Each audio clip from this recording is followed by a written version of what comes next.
What is going on? Diamond Rice here coming at you with another video. Today we are talking about E3 2017.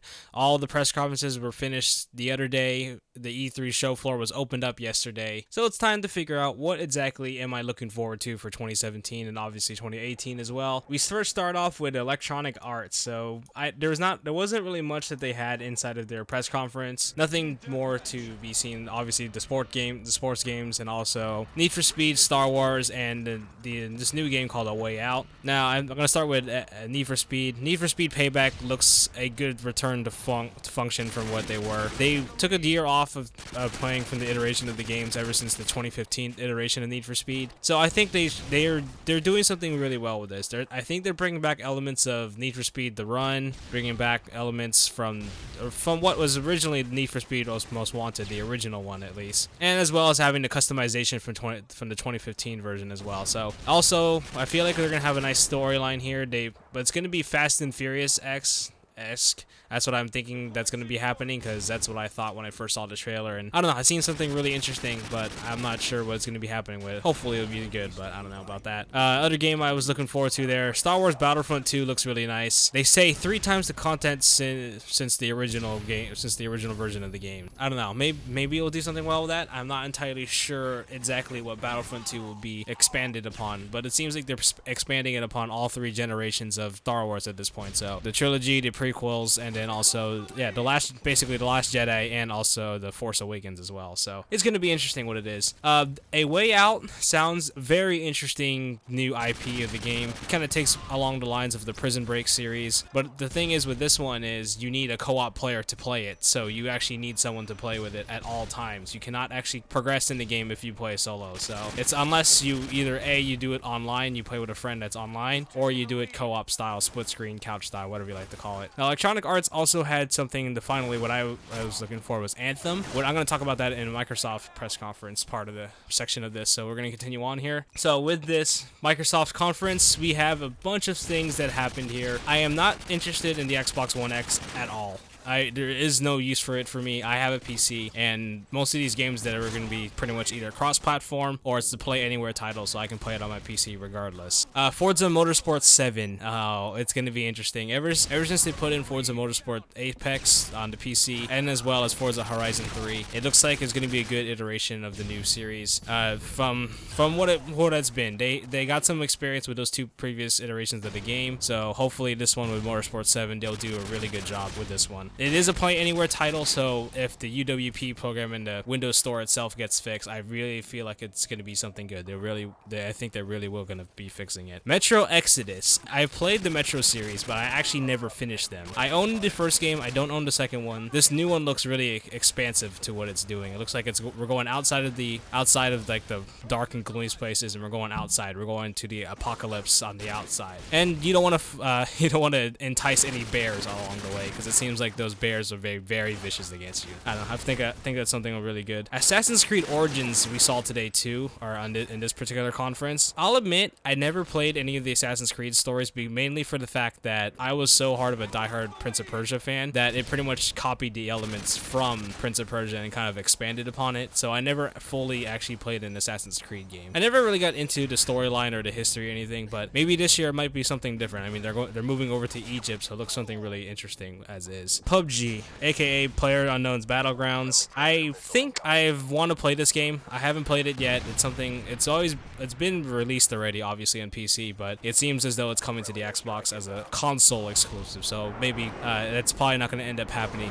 inside of the PS4 in this case. But hey, you never know. Could be something interesting. Maybe not. I don't know. Sea of Thieves. It was announced last year, but now it seems like it's actually getting some full head of steam. We had some gameplay that was being showed in this conference, and I really think they'll do a good job with this game. It looks really fun to be a pirate. It looks fun to what they're going to be doing. Hell, and you can shoot yourself out of cannons to fight, or go over to another ship or location. It's going to be fun. I really feel like it's going to be fun. Another game that was being shown is Life is Strange. Before the Storm is what they're calling it. So this one apparently is a prequel to I guess one of my favorite episodic stories is Life is Strange, and it's going to take place where we talk Chloe and Rachel. But I just found out that the actor or the actress who was playing the voiceover of Chloe is actually not available to do this particular iteration of the game, so it's going to be interesting how that's going to be done. She's going to be obviously overseeing some site over whoever's going to be voiceover in Chloe, so it's going to be interesting. But it follows the line of Chloe and Rachel before the events of Max and from the previous event, so this is pretty cool. So it's going to be something interesting. There is already some gameplay out, but you can go ahead and look for that one as well. Anthem is made by BioWare, the creators of the Mass Effect series and also some other games, and I really think this game looks very interesting. It should have been, let's put it this way, I'm combining both Destiny and No Man's Sky together. The generated worlds that was supposed to be happening in No Man's Sky, while the aspects and skill sets of and these little suits things that this game is putting upon is kind of Destiny-esque amongst those particular skills and things. I feel like it's going to be a good game, but we will see. We will see what happens there. And then the one thing I liked, and it's the final one I liked from the Microsoft conference, is Crackdown 3. Oh man, I've been waiting for this game for a long time, but ever since they released it, actually it was pretty much 2 years ago. I think it's when they released it 2 years ago when they had that trailer, and since then there hasn't been a lot of content until today, and it seems, or until yesterday. So now it seems as though they're going to be doing something really well with this. Terry Crews is in the game as well, so this is going to be really interesting and fun. It's a lot of fun, a lot of sandbox action, but it looks like they're bringing the destructive power to everyone. So you can have like 4-player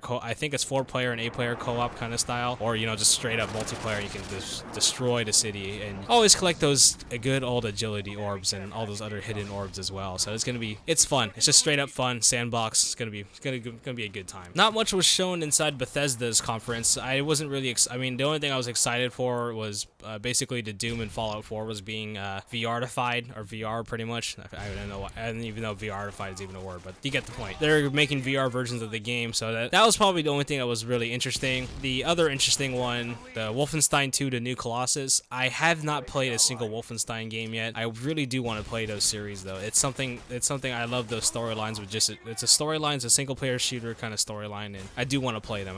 It's something I wanted to try out, and I haven't had a chance to, and I pretty much haven't known that's going to be interesting if I do decide to do any of that. And also, obviously, Quake just got released. I really wanted them to release a release date for Quake Champions, at least for an official date, but unfortunately they did not.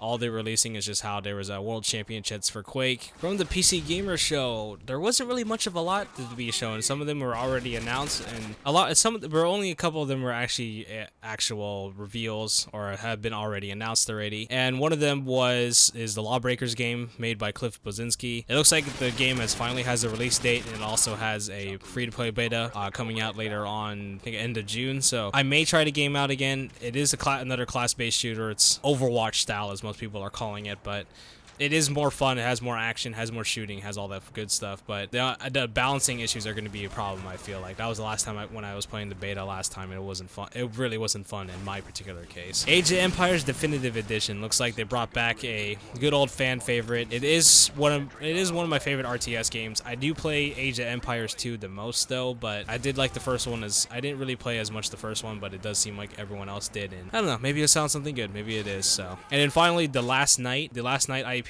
looks very interesting in a gameplay wise. I'm obviously a sucker for single player story games, so this should be an interesting one for me at least. On to Ubisoft. Now Ubisoft had some really interesting ones. Apparently they're teaming up with Nintendo for Mario and Rabbids Kingdom Battle. Obviously that's not going to be on PC or thing, but it sounds like an interesting game. Assassin's Creed Origins, they showed off a little bit more gameplay. I already told you about how interested I'm in that one or in the Microsoft one. The Crew 2 sounds something expansive. They really did expand the game out to across all sports, like flying, boat racing, ski things, racing, all of those things. Sounds really interesting what they're going to be doing for that particular game. It sounds fun. It sounds like you're making your own crew. You're sounding like you're expanding out. You're going to be doing something interesting. Another game I was looking forward to, or the ones that just got released, is called Skull and Bones, another pirate style gameplay. And I don't know, I feel like this game sounds like it's going to be really fun. It has all the blood action you can do. You can pretty much all have these like sea battles,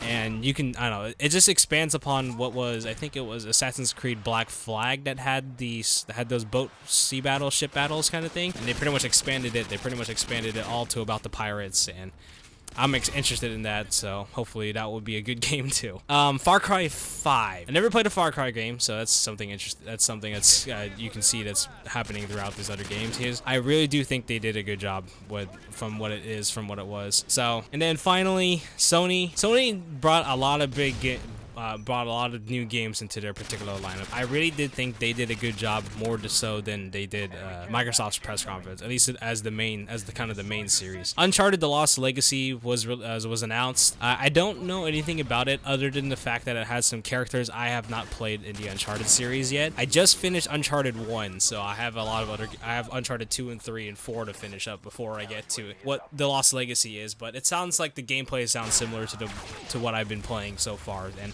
I actually do like this gameplay, and it looks interesting.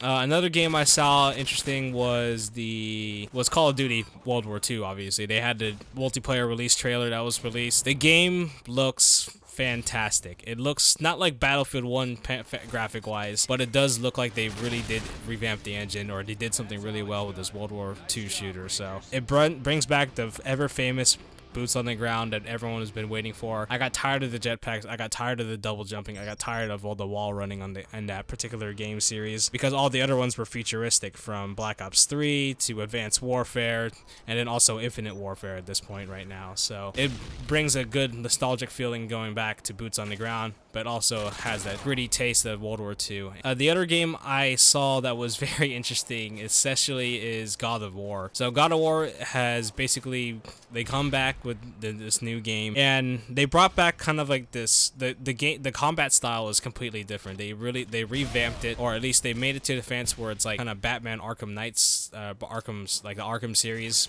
combat style. So it'll be kind of interesting how that actually works out compared to what it was in the previous, like God of War 1, 2, and 3, so, or at least that trilogy in general. One of the interesting games, like the Detroit Become Human, it sounds like an interesting storyline that's going to happen. It sounds like a revolt of the androids and how they want to take over the world in another personal sense, not just taking over the world in a corporate standpoint, but more like more for the people, more for anarchy, kind of rebel type kind of thing. So it sounds like an interesting story that's going to happen.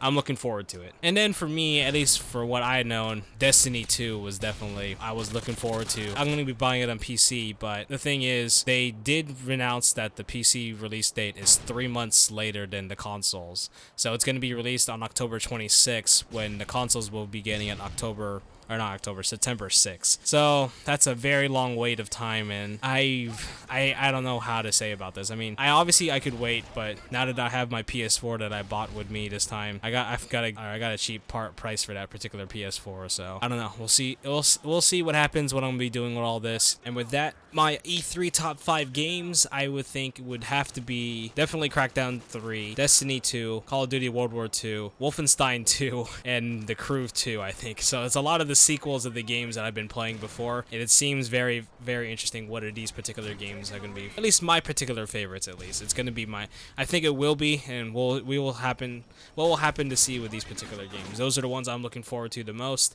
Either I get to play it on my PS4, or play it on my primary platform, which is the PC. Hope this talk of E3 is very interesting with you guys. Let me know, what is your favorite E3 game that was shown so far, and which ones do you like to play for later on this year, and I hope to see you in the next video. Later.